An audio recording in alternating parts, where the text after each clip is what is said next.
Bonjour.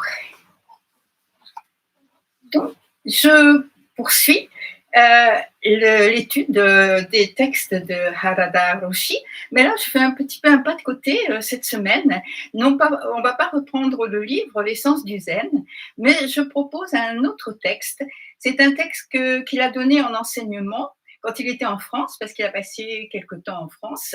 Et bon, j'avais envie de présenter ce texte d'abord parce qu'il montre son enseignement, comment dire, d'une façon plus légère, plus spontanée, bien sûr, qu'un livre.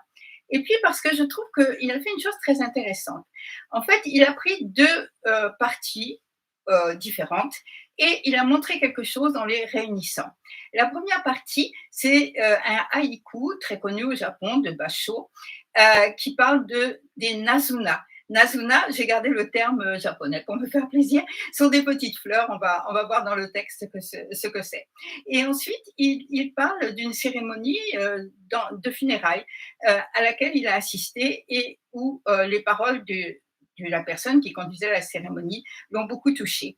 Donc, je trouve que c'est très beau la façon dont il met les deux textes, les deux choses ensemble et que ça nous apprend quelque chose d'une façon légère, mais en même temps très vivante. Et donc, voici ce texte. Donc, le premier, les fleurs de Nazuna. En regardant bien sous la haie, les Nazuna en train de fleurir. C'est un haïku célèbre de Basho. Tous les jours, il marchait dans la même rue, de la même façon, et un jour, il découvre des petites fleurs blanches sous la haie, au bord de la route, des Nazuna, fleurs discrètes qui n'attirent pas vraiment l'attention en général. On les appelle capselles ou bourses à pasteurs. Elles poussent au bord des routes, dans les rizières, les jardins potagers, les terrains en friche. Et sur chaque tige, on trouve beaucoup de petites fleurs disposées en grappes. Alors même que Basho marche chaque jour près de ces Nazuna, le fait qu'elles soient toujours là au bord de la route n'avait pas attiré son attention. Mais un jour, il prend conscience de leur présence et il s'écrie « il y a des Nazuna en fleurs ici ». Et Basho est profondément impressionné par la découverte d'une chose si ordinaire, si modeste. Il est surpris par son manque d'attention et il se dit qu'il passe ainsi peut-être à côté de beaucoup de choses et il compose alors le haïku en regardant bien sous la haie les Nazuna en train de fleurir. Donc ça, c'est la première partie qui nous expose et puis il poursuit. Il y a quelques années, j'assistais à l'enterrement d'un chef de temple. Après la cérémonie, son fils, qui était aussi son disciple et son successeur, fit un éloge funèbre et ce qu'il a dit m'a beaucoup impressionné. Tous deux étaient enseignants en plus de la charge de chef du temple. Alors, il faut savoir que le chef du temple, brièvement, au Japon, c'est un petit peu, je dirais, l'équivalent d'un pasteur parce qu'ils sont mariés, ils ont des enfants et en même temps, ils prennent en charge les funérailles, un petit peu comme le catéchisme pour présenter aux enfants, enfin, et aussi souvent des périodes de méditation, enfin, tout ce dont ont besoin, ce qu'on pourrait appeler leurs paroissiens.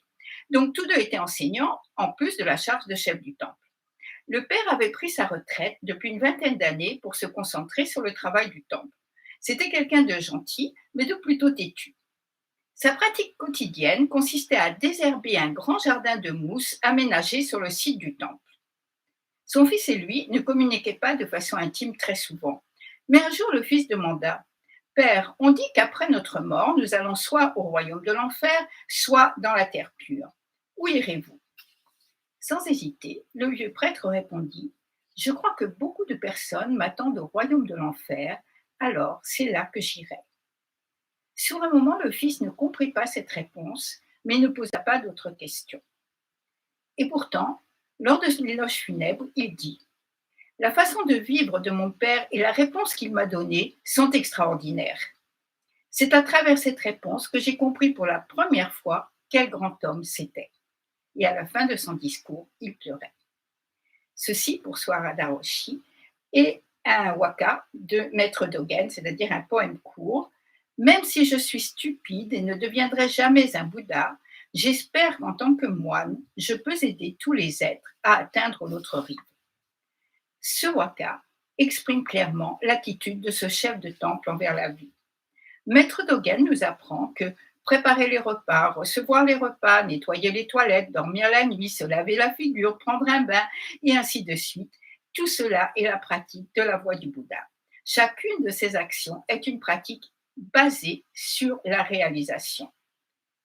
La raison en est que, quelle que soit la valeur que nous donnons ou non à ces activités, que nous les considérions bonnes ou mauvaises, lorsque nous sommes en train de les faire, ce moment même est précieux et irremplaçable. Nous ne pourrons pas le faire revenir, personne ne le pourra pour nous. Ces fleurs de Nazuna, rien de spécial, lorsque nous nous y éveillons, sont la manifestation merveilleuse de notre vie.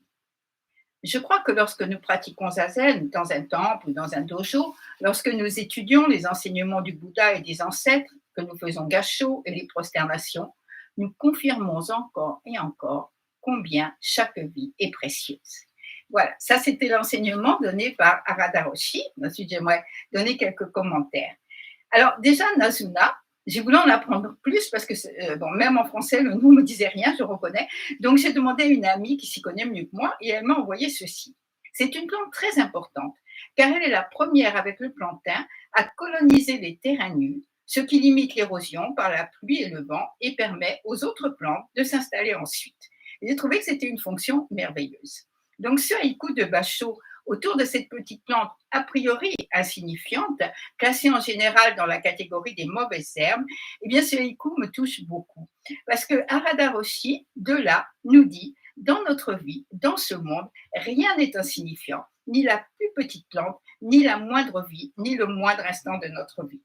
Alors, ce qui me touche, c'est que ça semble tellement aller à l'encontre de notre façon malheureuse, je dois dire, très malheureuse, de classer, de classifier, de classer d'une part ce qu'on peut utiliser et détruire, parce que c'est considéré comme peu important, et ça on le voit pour les plantes, on le voit pour les animaux, et tristement et malheureusement, je dirais qu'on le voit aussi pour les êtres humains. Et puis d'autre part, on a classé ce qui est précieux, c'est-à-dire souvent rare et cher, ou bien les personnes qui sont considérées comme importantes ou irremplaçables. Et alors, un vieux monsieur qui désherbe son jardin de mousse, est-ce que c'est important? Après tout, son fils lui-même ne semble pas l'avoir vu vraiment. Ce n'est que le jour de son enterrement qu'il se met à regarder bien.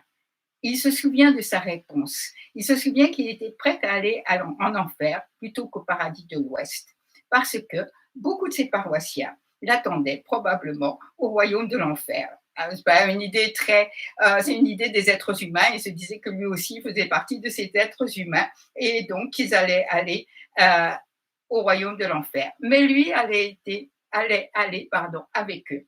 Même n'étant pas un Bouddha, n'étant qu'une personne très ordinaire, il choisit les autres et il décide de les rejoindre au royaume de l'enfer.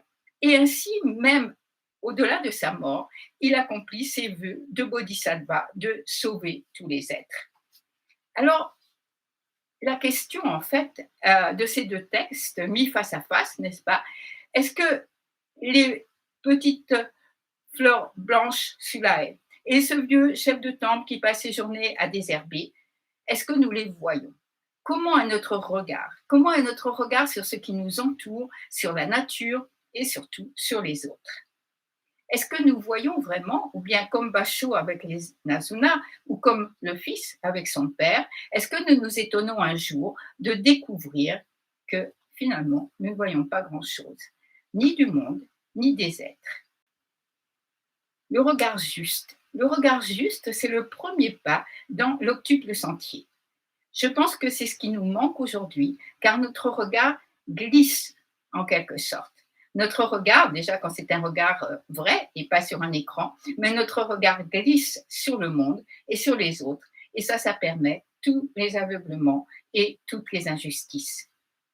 Alors, nous ne sommes pas Bouddha, je ne suis pas Bouddha, comme dit Maître Dogen, mais en tant que moine, que nonne, que pratiquant ou pratiquant de la voie, ou tout simplement en tant qu'être humain, nous pouvons nous assurer que nous voyons bien que chaque vie est précieuse. Et ainsi, nous essayons de changer un peu le monde.